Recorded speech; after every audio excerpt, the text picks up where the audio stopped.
ان کے لاکھوں کروڑوں چاہنے والے ہیں، ان کے فالوورز ہیں،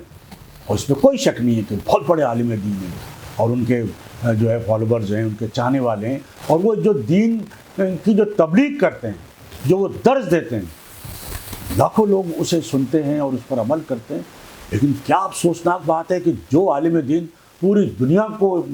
دنیا میں اسلام کی تبلیغ کر رہا ہے، پوری دنیا میں اسلام کا پرچم بلند کر رہا ہے، اور جو خودکشی حرام اور بہت ساری چیزیں جو حرام ہیں ان کی تبلیغ کر رہا ہے، لیکن اس کے گھر میں جو ہے اس کا کوئی اثر نہیں ہو رہا۔ یعنی اس عالم دین،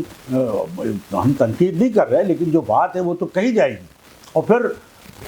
طارق جمیل صاحب کا بحیثیت عالم دین تو ظاہر ہے کہ بہت بڑا مقام ہے، بہت قابل احترام ہے، لیکن جب کوئی شخص چاہے وہ کتنا بڑا بھی عالم دین ہو، سب کچھ ہو، لیکن جب وہ سیاست میں آ جائے، جب وہ کسی سیاسی لیڈر کو جو ہے وہ اپنا لیڈر تسلیم کرنے لگے، ایک سیاسی جماعت کا وہ پیروکار ہو جائے، اس کی حمایت کرنے لگے، تو پھر اس کی دینی خدمات ایک طرف، لیکن جو اس کی سیاست میں جو انٹری ہے اس پر تو یقیناً تنقید ہوگی۔ تو مولانا طارق جمیل صاحب جو ہے وہ ظاہر ہے کہ عمران خان صاحب کے ساتھ جس طرح وہ چپک گئے تھے، یا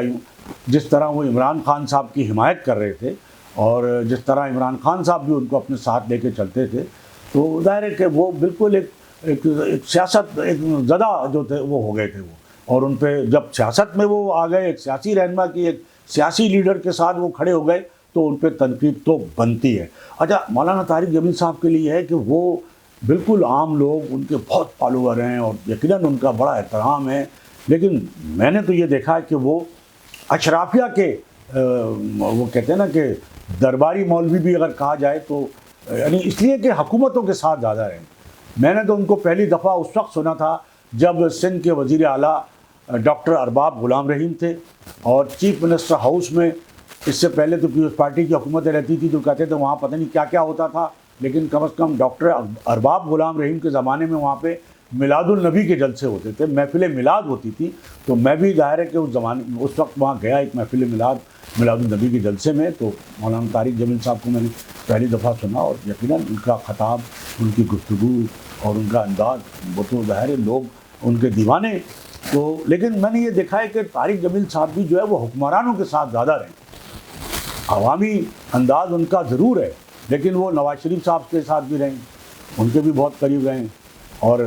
ظاہر ہے کہ جو دوسرے حکمراں ہیں ان کے ساتھ بھی رہیں، شاید پیپلز پارٹی زرداری کے ساتھ اس طرح وہ نہ رہے ہوں، لیکن ارباب غلام رحیم کے ساتھ اور دوسروں کے ساتھ، اور پھر عمران خان، جب وہ سیاست میں سیاسی لوگوں کی حمایت کریں گے تو اس پہ تنقید ہے۔ لیکن یہاں بات ہو رہی ہے ان کے صاحبزادے کی خودکشی کی، بہت افسوسناک، بہت دلی صدمہ، یقیناً ان کے ساتھ ہم دلی تعزیت کر سکتے ہیں، اور اللہ تعالیٰ جو ہے ان کو جو صدمہ پہنچا ہے، نہ صرف مولانا طارق جمیل صاحب کو بلکہ جتنے بھی ظاہر ہے کہ ان کے جو بھائی ہیں یا رشتہ دار ہیں، جو اور گھر والے ہیں، اللہ تعالیٰ سب کو صبر جمیل جو ہے عطا فرمائے۔ لیکن لوگ تنقید کر رہے ہیں کہ جناب جو عالم دین پوری دنیا میں دین کی تبلیغ کر رہا ہے، اس کے لاکھوں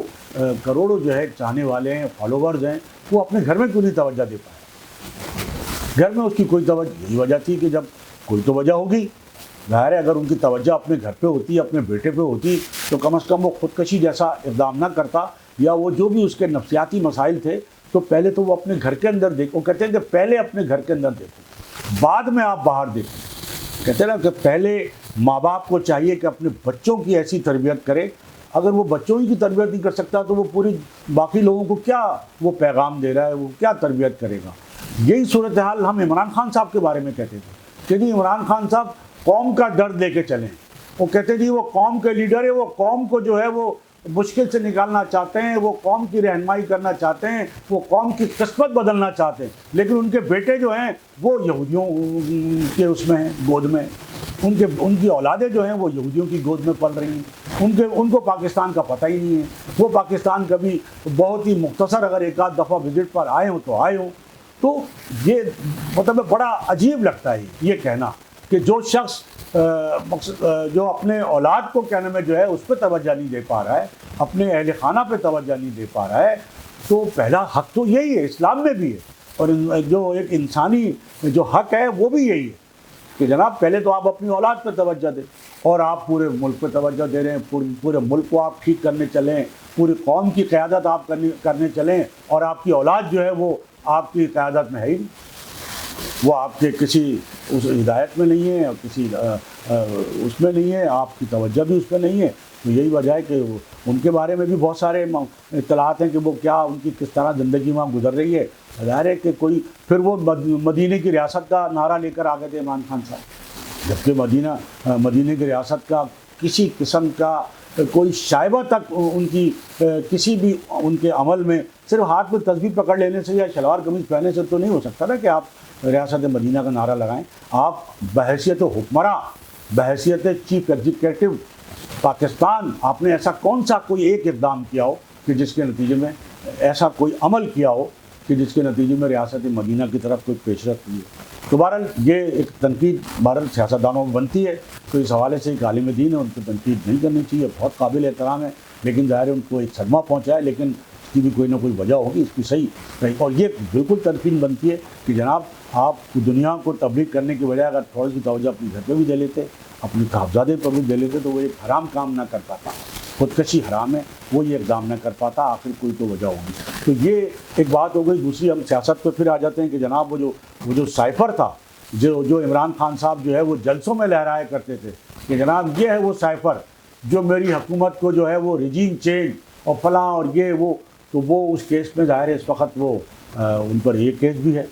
اور بڑا خطرناک انداز میں ہے، اس کی پیروی چل رہی ہے کہ جناب ایک قومی جو ایک راز تھا وہ آپ نے پبلک کیا عوامی جلسوں میں. تو وہ جو گمشدہ سائفر تھا جس کا عمران خان صاحب ظاہر ہے وہ لے کر آئے تھے اور وہ لہرایا تھا، اس کا پتہ نہیں چل رہا تھا. تو اب یہ خبریں آ رہی ہیں کہ وہ سائفر جو ہے گمشدہ سائفر وہ مل گیا ہے. وہ کیسے ملا ہے، کس کے پاس ملا ہے، کیا ملا، اس کا اب کیا ہوگا، اس کے بعد اس مقدمے کی کیا حیثیت ہوگی. وہ جو عمران خان صاحب کو جو سزا دینے کی بات ہو رہی ہے وہ ملنے کے بعد اس میں اس کی کیا صورتحال بنے گی، یہ تو ظاہر ہے کہ عدالتیں جانے اور آنے والا جو سیاسی منظرنامہ ہے وہ کیا بنتا ہے وہ آنے والا وقت ظاہر ہے بتائے گا. دوسری جانب ہم آ جاتے ہیں M Q M Pakistan Karachi کی سیاست کے حوالے سے. کل انہوں نے جو ہے وہ لیاقت آباد ٹاؤن کا جلسہ کیا. ہم نے کل بھی بتایا تھا کہ یہ دعویٰ بالکل درست ثابت نہیں صحیح ہو سکتا یہ دعویٰ کہ جناب وہ صرف لیاقت آباد ٹاؤن کا جلسہ تھا، جبکہ لیاقت آباد ٹاؤن کی صرف لیاقت آباد ٹاؤن کی جو آبادی ہے وہ ایک اندازے کے مطابق 16-17 لاکھ صرف لیاقت آباد ٹاؤن، اور مردم شماری کے لحاظ سے بھی دیکھا جائے تو بھی 11-12 لاکھ بنتی ہے. تو اس جلسے میں ٹاؤن کے جلسے میں کسی کو باہر سے لانے کی ضرورت نہیں پڑتی، گاڑیاں چلانے کی ضرورت نہیں پڑتی. تو اگر 1 لاکھ لوگ بھی آ جاتے تو بہت بڑی بات ہوتی. لیکن کرسیوں کا جلسہ تو مطلب ہے کہ کتنے ہزار کا ہوگا، یہ کل بھی ہم نے آپ کو کہا. لیکن بہرحال خالد مقبول صدیقی صاحب اس کو کامیاب جلسہ قرار دے رہے ہیں. اور یقیناً کوئی بھی کام جو کوئی خود کرتا ہے تو وہ اپنے کام کو، اپنے عمل کو کیسے ناکام قرار دے سکتا ہے. یہ تو جو تجزیہ کار ہیں، جو دیکھنے والے ہیں، جو تبصرہ کرنے والے ہیں، وہی زیادہ بہتر اس پہ تبصرہ کر سکتے ہیں، تجزیہ کر سکتے ہیں. تو ہم نے تو کل بھی کہا تھا کہ ایم کیو ایم کی تو روایت ہی نہیں ہے کرسیوں کے جلسے کی. تو کرسیاں کتنی لگ سکتی ہیں یہ ڈیکوریشن والے سے آ کے پوچھ لیں کہ جناب کتنے کا آرڈر تھا، کتنی کرسیاں لگیں، کتنے پیسے دیے گئے، تو وہ صاف پتہ چل جائے گا کہ کتنے لوگ تھے. تو بہرحال اب یہ کہا گیا ہے کہ جی خالد مقبول صدیقی صاحب نے سابق وزیر اعظم مسلم لیگ نون کے صدر شہباز شریف صاحب سے ٹیلی فونک رابطہ کیا ہے. اس پہ اور بہت ساری بات ہوئی ہیں، الیکشن یہ وہ، اور یہ بھی کہا ہے خالد مقبول صدیقی صاحب کا کہنا ہے شہباز شریف نے ایسا کوئی یقین دہانی نہیں کرائی کہ میں آپ کی نواز شریف صاحب سے ملاقات کراؤں گا. لیکن خالد مقبول صدیقی صاحب کا کہنا ہے کہ اس پر بھی بات ہوئی ہے کہ وہ نواز شریف صاحب سے ان کی ملاقات کرائیں گے. تو دیکھتے ہیں، خیر ملاقات تو ہونی ہے، اور نواز شریف صاحب کی وطن واپسی کے بعد یہ پہلا رابطہ ہے. لیکن ظاہر ایم کیو ایم نون لیگ کی سپورٹر ہے.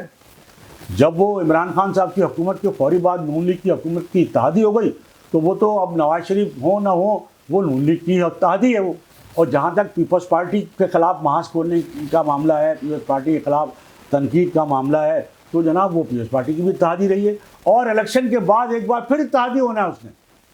کیونکہ ایم کیو ایم پاکستان کی کوئی ایسی تو حیثیت نہیں ہو سکتی ان نشستوں کی کہ جو دعوے کہ جی ہم وزیر اعلیٰ اپنا لے آئیں گے، وزیر اعظم اپنا لے آئیں گے. بھائی آپ اپنے ٹاؤن چیئرمین تو لا نہیں سکے. آپ کی اتنی تو الیکشن میں پوزیشن، اگر آپ کی پوزیشن یا آپ کو اعتماد ہوتا الیکشن کہ بھائی آپ کو واقعتاً مینڈیٹ مل جائے گا، تو آپ سب سے پہلے تو بلدیاتی الیکشن لڑتے، بلدیاتی الیکشن کا بائیکاٹ نہ کرتے. وہ آپ نے پلیٹ پر رکھ کے پی ایس پارٹی کو دے دیا، بالکل پلیٹ پر رکھ کے میئرشپ دے دی،